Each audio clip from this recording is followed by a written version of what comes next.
जय जिजाऊ, जय शिवराय, जय शंभूराजे। शेतकरी बांधवांनो, आपल्याला माहीतच आहे की राज्यामध्ये खूप ठिकाणी शेतकऱ्यांचे आंदोलन चालू आहे।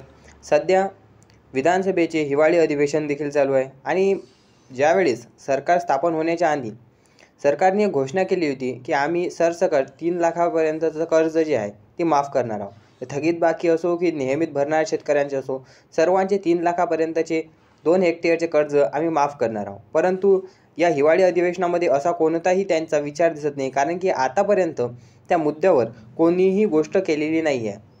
तरीसुद्धा हिवाळी अधिवेशनामध्ये विरोधकांनी कर्जमाफीला धार देण्याचं काम करण्यात आलेलं आहे। कारण की विरोधकांचे असे म्हणणे आहे, तुम्ही ज्या घोषणा केल्या त्याच्यावर तुम्ही अंमल करायला पाहिजे। त्यामुळेच आता थोडं विधानसभेचे जी हे चालू आहे, सत्र चालू आहे, त्यामध्ये थोडीशी हालचाल दिसून येत आहे।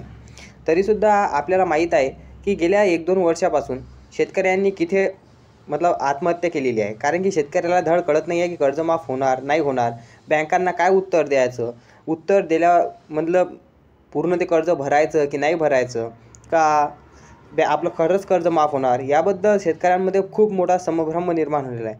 तरीसुद्धा आपण सर्वांनी काय करावं की जेवढं होऊ शकेल तेवढं आंदोलनाला सपोर्ट करावा, जेणेकरून काय होणार की आपलं कर्ज जे आहे हे माफ होणार। आणि कर्जमाफीसाठी जे विधानसभा आहे त्यामध्ये आता विरोधकांनी कर्जमाफीचा जो विषय आहे त्याला धार देण्यास सुरुवात केलेली आहे। बहुतेक असं वाटत आहे की शेतकऱ्यांचं कर्ज माफ होणार आहे, परंतु सध्या अद्याप त्याच्यावर काही जास्त माहिती आलेली नाही आहे। जशी त्याच्यावर जास्त माहिती येणार आपल्या चॅनलवरती आपल्याला सर्वप्रथम ही माहिती कळवण्यात येणार। तो अशा नवीन माहितीसाठी तुम्ही आपल्या चॅनलला सबस्क्राईब करून ठेवा। आणि राहिला कर्जमाफीचा विषय, तर सरकारने यापूर्वीसुद्धा सांगितले होतं की आम्ही 2 हेक्टर म्हणजेच 3 लाखापर्यंतचं संपूर्ण कर्ज माफ करू, आणि त्याच्यावर त्यांना अंमलबजावणी करावीच लागणार आहे, कारण की त्याच्याशिवाय त्यांना पर्याय नाही आहे। जर का ते तसं करतील नाही तर पुढच्या वेळेस निवडून येण्याचे त्यांचे चान्सेससुद्धा कमी होणार आहेत। तर त्यामुळे मला तरी असं वाटतं की महाराष्ट्रामध्ये कर्जमाफी होणार, परंतु हे गोष्ट कितपत सत्य आहे याला अजून कोणतेही आधार नाही आहे।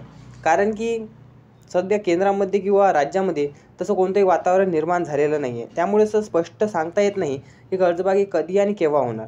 तर आपण फक्त आता वाटच बघू शकतो की केंद्राचे काय आदेश येतात, राज्यपालाचे काय आदेश येतात, आणि त्यानंतर या हे जे अधिवेशन आहे, हिवाळी अधिवेशन हे संपल्यानंतर आपल्याला खूप साऱ्या गोष्टी या स्पष्ट क्रिस्टल क्लिअर होऊन जातील।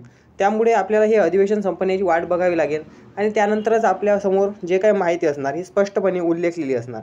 तर तुम्ही काय करा, आपल्या चॅनलला सबस्क्राईब करून ठेवा।